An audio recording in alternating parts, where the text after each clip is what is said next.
अंबेडकर सेवा समिति के अध्यक्ष श्री भीमसेन सागर जी, भारतीय जनता पार्टी के क्षेत्रीय अध्यक्ष और बदायूं लोकसभा सीट से लोकप्रिय प्रत्याशी श्री दुर्विजय सिंह साक्य जी, आराम से बैठ जाएं, सबका आवाज सुनाई देगी, बैठ जाओ आराम से। आप भी बैठ जाइए, आप भी बैठ जाइए, अपने अपनी जगह बैठ कर क्यों करिए। आंवला लोकसभा सीट से भारतीय जनता पार्टी के लोकप्रिय प्रत्याशी श्री धर्मेंद्र कश्यप जी, केंद्रीय मंत्री श्री बीएन वर्मा जी, उत्तर प्रदेश सरकार में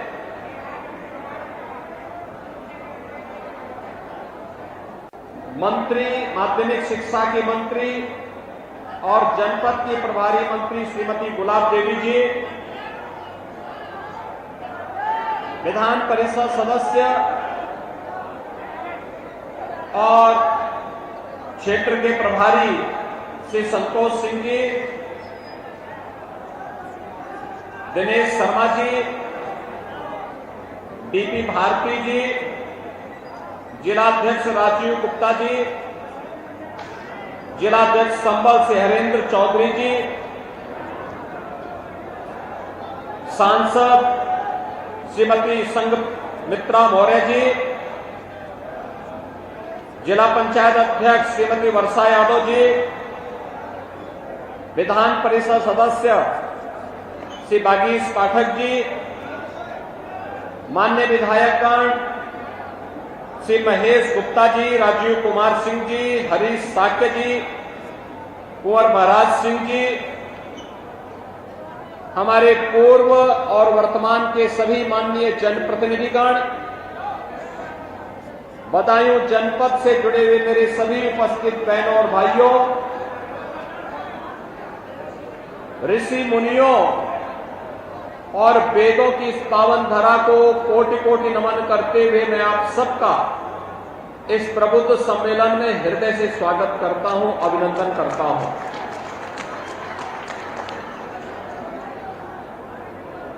आज हम सब यहां पर नए भारत के, नए उत्तर प्रदेश के इस बदायूं जनपद में 2024 के लोकसभा चुनाव की तैयारी की दृष्टि से भारतीय जनता पार्टी के प्रत्याशियों के समर्थन में आप सबका समर्थन और आशीर्वाद भारतीय जनता पार्टी के प्रत्याशी को प्राप्त हो, इसके लिए आज हम सब यहां पर आए हैं। ये प्रबुद्ध जनों का सम्मेलन है और लोकसभा चुनाव के पहले, जो कि बदायूं में तीसरे चरण में मतदान होना है, तो तीसरे चरण के मतदान में आपके लिए एक अवसर है कि इस दौरान भारतीय जनता पार्टी के प्रत्याशी श्री दुर्विजय सिंह साक्य और धर्मेंद्र कश्यप के लिए आम जनता जनार्दन को आप जागरूक कर सकें, इस दृष्टि से चुनाव प्रचार अभियान का शुभारंभ करने के पूर्व आप सभी प्रबुद्ध जनों से आग्रह करने के लिए मुझे स्वयं बदायूं आना पड़ा है। बहनों और भाइयों, हम सब जानते हैं इस बारे में कि प्रधानमंत्री मोदी जी के नेतृत्व में भारत आज दुनिया की 5वीं बड़ी अर्थव्यवस्था बना है और आज हम सब यहां पर आए हैं कि मोदी जी ने देश को अमृत काल के प्रथम वर्ष में एक संकल्प के साथ जोड़ा है। वह संकल्प है विकसित भारत का। विकसित भारत के संकल्प के साथ इसकी शुरुआत होनी है। मोदी जी के नेतृत्व में भारत दुनिया की एक बड़ी ताकत बन सके, और इसके लिए हम लोग आए हैं कि मोदी जी को तीसरा कार्यकाल दीजिए। तीसरे कार्यकाल में पहले 3 वर्ष में मोदी जी भारत को दुनिया की तीसरी बड़ी महाशक्ति के रूप में स्थापित करने जा रहे हैं, और यह विकसित भारत की आधारशिला बनेगा। विकसित भारत के लिए विकसित उत्तर प्रदेश आवश्यक है, और विकसित उत्तर प्रदेश के लिए हमारा बदायूं भी विकसित हो, यह भी आवश्यक है। आप याद करिए, अभी 2 महीने पहले हम लोग आए थे ना, यहां इसी जनपद में आए थे। बायो कंपोस्ट का एक बहुत बड़ा संयंत्र हम लोगों ने इस जनपद में उद्घाटन किया था। केंद्रीय मंत्री श्री हरदीप सिंह पुरी जी भी मेरे साथ में थे।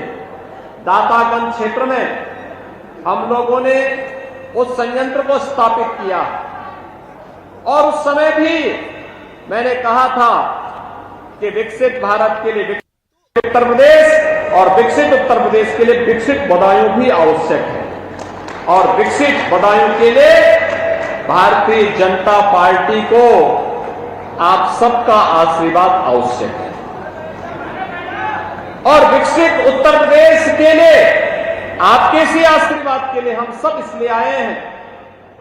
आपने मोदी जी के 10 वर्ष के कार्यकाल को देखा, बदलते हुए भारत को देखा है। 7 वर्ष का मोदी जी के मार्गदर्शन में बदलते हुए उत्तर प्रदेश को देखा है। यही देश था 2014 के पहले क्या स्थितियां थी। दुनिया में भारत का सम्मान नहीं रह गया था। देश के अंदर सीमाएं असुरक्षित थी, कहीं पे उग्रवाद था, कहीं नक्सलवाद था, कहीं आतंकवाद था। देश के अंदर किस प्रकार का भयावह वातावरण बनाया गया था। परिवारवाद के नाम पर देश के अंदर लूट खसोट करने की पूरी छूट उन लोगों को दी गई थी। वे लोग अराजकता फैला रहे थे, गुंडागर्दी फैला रहे थे, देश की राजनीति को अपनी बपौती समझ करके भारत की भावनाओं के साथ खिलवाड़ कर रहे थे। गरीबों के हकों पर टकैती डाली जा रही थी, उपद्रवियों को प्रश्रय दिया जाता था, और देश के अंदर जब कोई आस्थावान राम जन्मभूमि के बारे में कहता था तो उस पर लाठी डंडों से प्रहार करके उसकी मुंह को, उसकी आवाज को बंद करने का काम होता था। बहनों और भाइयों, इन 10 वर्षों में आपने देखा होगा दुनिया के अंदर प्रधानमंत्री मोदी जी के नेतृत्व में भारत का सम्मान बढ़ा है, सीमाएं सुरक्षित हुई हैं, आतंकवाद, उग्रवाद और नक्सलवाद समाप्त हुआ है, और गरीबों को योजनाओं का लाभ मिलना प्रारंभ हुआ है। इतने प्रभावी ढंग से उसका क्रियान्वयन हुआ है। याद आप देख सकते हैं, हर गरीब को राशन मिल रहा है, 5 लाख रुपए की स्वास्थ्य बीमा का कवर मिल रहा है, आवास की योजनाएं मिल रही है, उज्ज्वला योजना का लाभ मिल रहा है, विद्युत के फ्री में कनेक्शन मिल रहे हैं। हर उस जरूरत को पूरा करने के लिए कार्य हुआ। तो इंफ्रास्ट्रक्चर के भी बड़े बड़े कार्य हुए हैं, हाईवे, रेलवे, हर घर नल की योजना, और बदायूं के लिए तो कहना ही क्या, कंप्रेस्ड बायोगैस के प्लांट का तो हम लोगों ने यहां उद्घाटन किया ही। गंगा एक्सप्रेसवे भी उद्घाटन की प्रतीक्षा कर रहा है।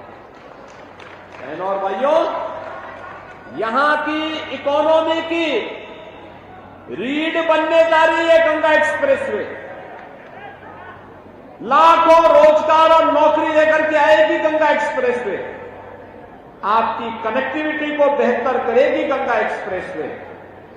और अभी हम लोग आ रहे थे जब पीलीभीत से, मैं देख रहा था युद्ध स्तर पर कार्य हो रहा है। और बदायूं से अगर आप चलेंगे गंगा एक्सप्रेस वे बनने के बाद आपको दिल्ली जाना होगा तो मात्र 3 घंटे में दिल्ली पहुंच जाएंगे। आपको प्रयागराज जाना होगा, मात्र 3 घंटे में प्रयागराज पहुंच जाएंगे। समय की बचत भी होगी, औद्योगिक क्लस्टर भी विकसित होंगे, नौजवानों को यही नौकरी मिलेगी। क्या यह कार्य सपा, कांग्रेस या बसपा के लोग कर पाते? नहीं कर पाते। और इसीलिए हम लोग आए हैं कि मोदी जी को तीसरा कार्यकाल मिलना चाहिए। और मोदी जी के तीसरे कार्यकाल के लिए आम जनता को इसके लिए तैयार करना, क्योंकि मोदी जी ने वह कार्य किए जो पहले संभव लगता था। कश्मीर में धारा 370 हटना असंभव लगता था, मोदी जी ने करके दिखा दिया।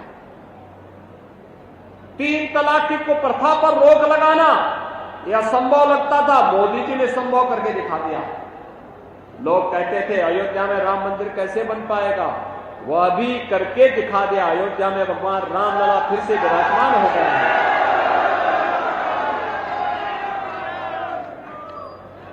यानी वह हर कार्य हो गया है जो आपकी तमन्ना थी, आपकी भावना थी।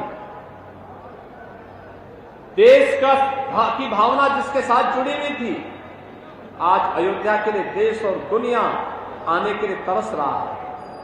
बहनों और भाइयों, यह परिवर्तन, और इस परिवर्तन के बाद है देश के लोकप्रिय नेता यशस्वी प्रधानमंत्री श्री नरेंद्र मोदी जी। और आज इसीलिए हम सब आपके बीच आए हैं आपसे कहने के लिए कि मोदी जी देश के लिए क्यों आवश्यक है। यह चुनाव जिन मुद्दों पर लड़ा जाने वाला है वे तथ्य आपके सामने बहुत स्पष्ट हैं, क्योंकि यह चुनाव मात्र चुनाव नहीं है, एक चुनाव है राष्ट्र की नेशन।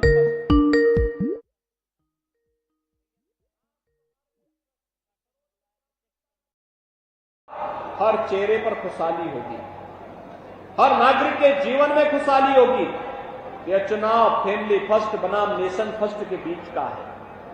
यह चुनाव माफिया राज बनाम कानून के राज का होगा।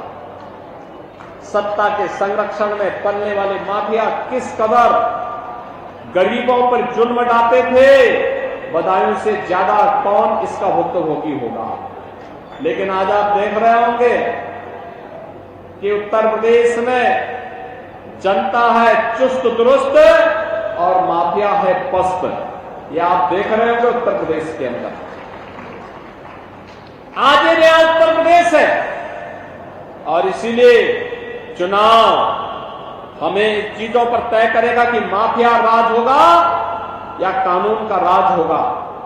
भ्रष्टाचार बनाम जीरो टॉलरेंस पर चुनाव होगा। चुनाव एक तरफ भ्रष्टाचारी होंगे और दूसरी तरफ देश के लिए कार्य करने वाले और भ्रष्टाचारियों के प्रति जीरो टॉलरेंस की नीति के तहत कार्य करने वाली भारतीय जनता पार्टी होगी। तुष्टीकरण बनाम आम जनता की संतुष्टि का। एक तरफ चेहरा देख करके योजनाओं का लाभ बांटने वाले लोग हैं और दूसरी तरफ देश की संतुष्टि का आधार रखने वाले हर गरीब को, हर किसान को, हर नौजवान को, हर महिला को, समाज के हर तबके को योजना का लाभ मिले, सबका साथ और सबका विकास का भाव जमीनी धरातल पर दिखाई दे, जो मोदी जी ने 10 वर्ष के अपने कार्यकाल के दौरान किया है, इसके बीच होगा।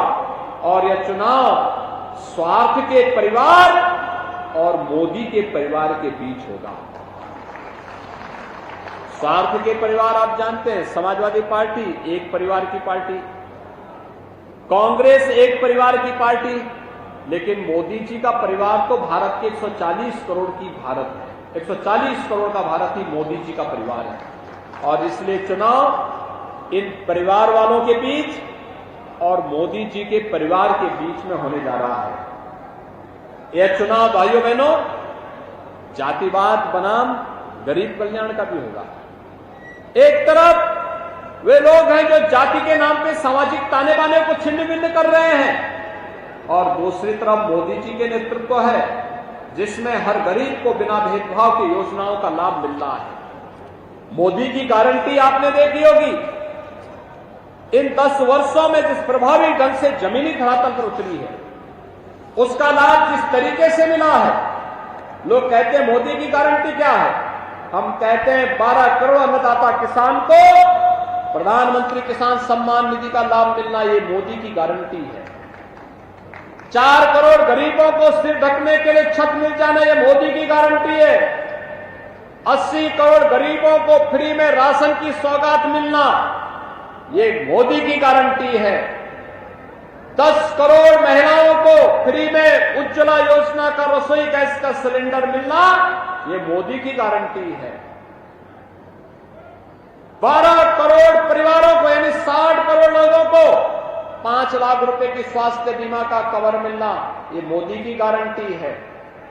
80 करोड़ गरीबों को फ्री में राशन मिलना, ये मोदी की गारंटी है।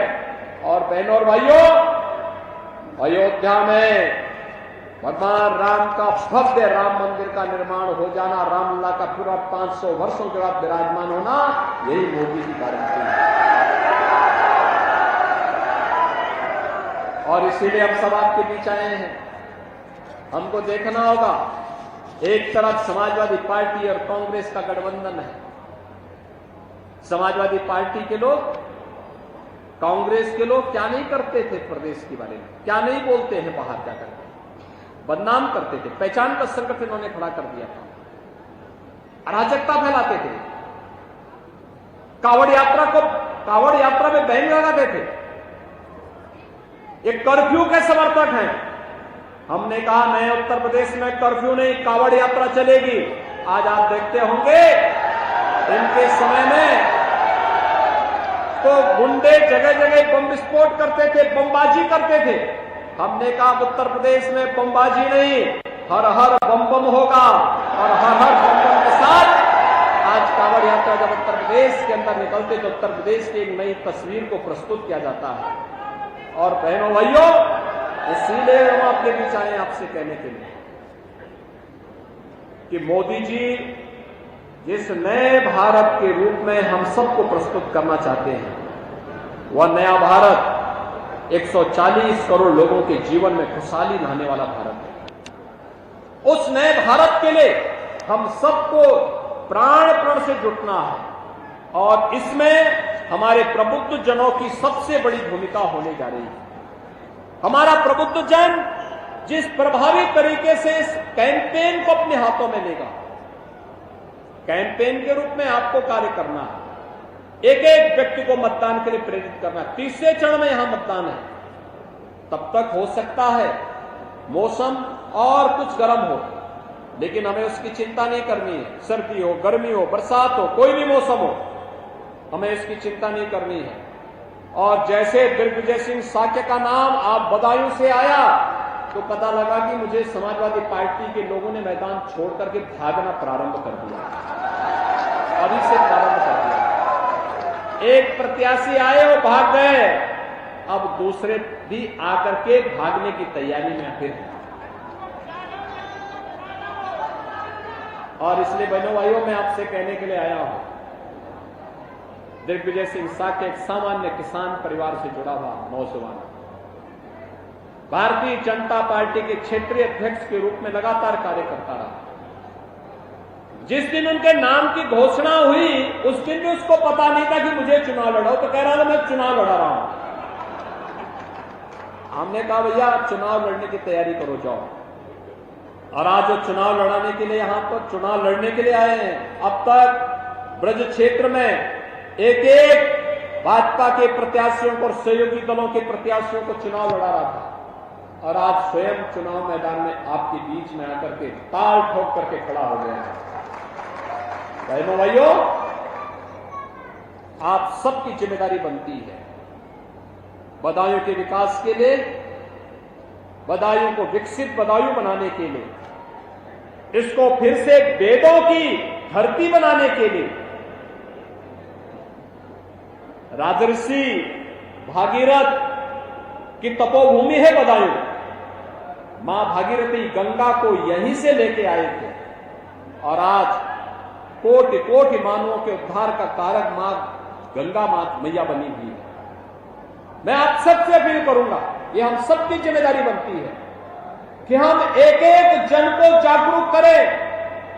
भारतीय जनता पार्टी के हमारे दोनों प्रत्याशी श्री दिग्विजय सिंह साक्य और श्री धर्मेंद्र कश्यप, ये दोनों प्रत्याशी, एक बदायूं से और दूसरे आंवला से, ये दोनों हमारे प्रत्याशी आपके बीच में आपके आशीर्वाद के आकांक्षी हैं और आपके आशीर्वाद से जनता जनार्दन के आशीर्वाद के भी आकांक्षी हैं।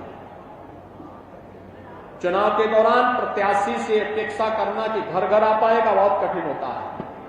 आपको इसके लिए मानसिक रूप से तैयार करना होगा जनता को। चुनाव के बाद 5 वर्ष तक उनको खूब घुमाइए, गांव गांव बुलाइए, घर घर बुलाइए, लेकिन चुनाव के दौरान तो आप सबको बदायूं लोकसभा सीट पर स्वयं दिग्विजय सिंह साक्य बनना पड़ेगा और आंवला लोकसभा सीट पर स्वयं धर्मेंद्र कश्यप बनना पड़ेगा। और इसके लिए मैं आप सभी प्रबुद्ध जनों से, यहां पे अधिवक्ता भी हैं, चिकित्सक भी हैं, शिक्षक भी हैं, व्यापार मंडल और उद्यम से जुड़े हुए लोग हैं, यहां पर तमाम सामाजिक संगठनों से जुड़े हुए लोग भी हैं, उनके पदाधिकारी भी हैं। आप सबका मैं आह्वान करूंगा, आप अभी से अपनी टोली बना करके विधानसभा स्तर पर एक एक गांव और एक एक न्याय पंचायत स्तर पर जाकर के आम जनमानस को इसके लिए तैयार करेंगे। इस विश्वास के साथ मैं आप सबका आह्वान करूंगा कि भारतीय जनता पार्टी के दोनों प्रत्याशियों को भारी बहुमत से विजयी बना करके प्रधानमंत्री मोदी जी को तीसरा कार्यकाल दीजिए और मोदी जी के नेतृत्व में पहले 3 वर्ष में भारत दुनिया की तीसरी बड़ी अर्थव्यवस्था बनेगा।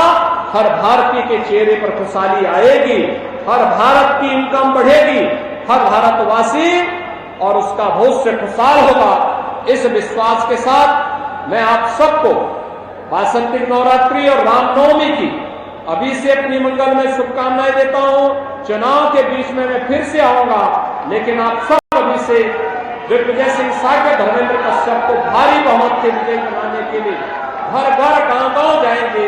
इस अपील के साथ अपनी वाणी को देता हूं विराम। आप सब मेरे साथ बोलेंगे, जय जय श्री राम।